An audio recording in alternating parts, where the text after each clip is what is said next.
एक दो तीन चार पाँच छः सात आठ नौ 10 11 12 13 तेरा करूं सीपीसी में इंतजार। जी हाँ, section 13, section 13 civil procedure code की आज हम बात करेंगे। फॉरेन जजमेंट्स की जहां बात है, विश्व की बात है, इंटरनेशनल बात है, तो सुप्रीम कोर्ट के 1963 की जजमेंट आर विश्वनाथन की बात करेंगे। इंटरनेशनल वुलन मिल 2001 सुप्रीम कोर्ट की बात करेंगे। देखा, केस लॉ भी याद हो गया। भाई विश्वनाथन और इंटरनेशनल दोनों में फॉरेन बात आती है तो फॉरेन कोर्ट की बात करता है सेक्शन 13। वैसे तो 2 6 12 होता है, मगर ये सेक्शन 13 है। 2 6 मतलब भाई सेक्शन 2 के सब सेक्शन 6 में ना फॉरेन जजमेंट डिफाइंड है कि जो भी जजमेंट फॉरेन कोर्ट थे उसको फॉरेन जजमेंट कहते हैं। अब क्वेश्चन ये आया 2013 के Haryana civil services judicial branch में मेंस सिविल लॉ पार्ट 1 में ये पहला ही क्वेश्चन था। The decisions of the foreign courts in the scheme of CPC are treated with respect but not as sacrosanct. Elaborate on the statement supporting it with case law. 15 mark का ये question आपको image में भी दिख रहा है, तो भाई इसका आंसर कैसे देना है? Relevant case law R Viswanathan और इंटरनेशनल वुल्स, ये तो आपने लिख दिया।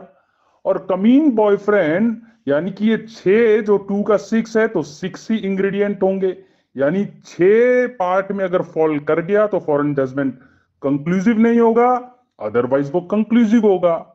भाई यानी रेस जुडिकेटा जैसे होता है कि अगर आपकी देश का कोई कोर्ट, जो एक जैसी पावर के कोर्ट हो और वो दो पार्टीज के बीच में एक subject matter same cause of action को लेकर डिसीजन दे दें, तो भैया वो वापस सेम लेवल पे दूसरा केस नहीं डाल सकते बेंच हंटिंग करते हुए। जाना है तो अपील में जाओ, वो क्या उसका बेटा भी नहीं कर सकता। इसी को तो रेस जुडिकेटा कहते हैं। भाई सेक्शन 13 भी यही बात कुछ हद तक आर्टिकल 51 के सी और 253 कॉन्स्टिट्यूशन ऑफ इंडिया यानी इंटरनेशनल लॉ और कमिटी को जो रिस्पेक्ट देता है हमारा कॉन्स्टिट्यूशन, उसके एवज में कहता है कि भैया भारत में भी फॉरेन जजमेंट कंक्लूसिव होगा, लेकिन वो तभी होगा जब डायरेक्ट एडजुडिकेशन हुआ हो माधुरी दीक्षित और अनिल कपूर के बीच में। लेकिन अगर अनिल कपूर कमीना बन जाए तो कमीन बॉयफ्रेंड के केस में कंक्लूसिव नहीं होता। इसीलिए तो क्वेश्चन में पूछा गया है कि ठीक है हम रिस्पेक्ट देंगे, आर्टिकल 51 का सी है, 253 है, सेक्शन 2 का 6 है और सेक्शन 13 है सीपीसी का, हम रिस्पेक्ट देंगे, मगर सैक्रोसैंक्ट नहीं है कमीन बॉयफ्रेंड के लिए हम।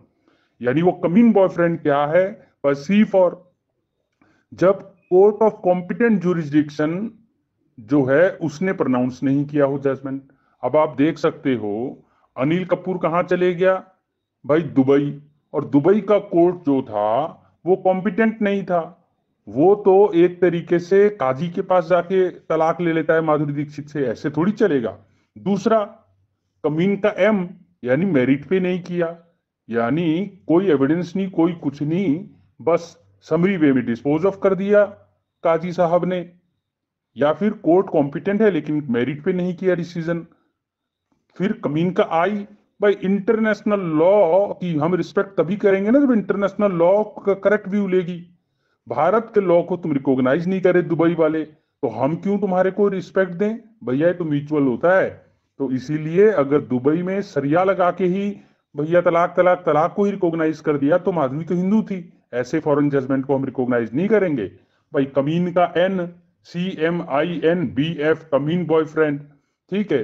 तो एन है नेचुरल जस्टिस के अगेंस्ट। भाई माधुरी को कोई समन करते, समन नहीं हुआ तो एफिक्सेशन करते, वो नहीं हुआ तो पब्लिकेशन करते। भाई red corner notice, yellow corner notice, चलो वो तो क्रिमिनल केसेस में होता है, मगर नेचुरल जस्टिस तो देते, वो भी नहीं दिया। और फिर BF, ब्रीच ऑफ लॉ, जो भारत में एक कानून है, आपने एक कानून है, आपने तो उसको ब्रीच कर दिया। और F फॉर भैया फ्रॉड, ये तो धोखे से गलत सर्विस करवा ली, सर्विस नाम का करवाया, माधुरी दीक्षित का नहीं, दूसरी माधुरी एक थी मेरी पड़ोस में, उसके सर्विस करवा के उसका माधुरी साइन लेके फ्रॉड करके ये जजमेंट प्रोक्योर किया है। जज भी ठीक था, कॉम्पिटेंट था, सब कुछ ठीक था, लेकिन फ्रॉड हुआ है। तो कमीन बॉयफ्रेंड में 6 में से कोई एक भी चीज आ जाए तो वही फॉरेन जजमेंट कंक्लूसिव नहीं होगा। यही बात विश्वनाथन में कही गई, ठीक है, और यही बात इंटरनेशनल फुलेन में कही गई। तो आपका 15 नंबर का क्वेश्चन कंप्लीट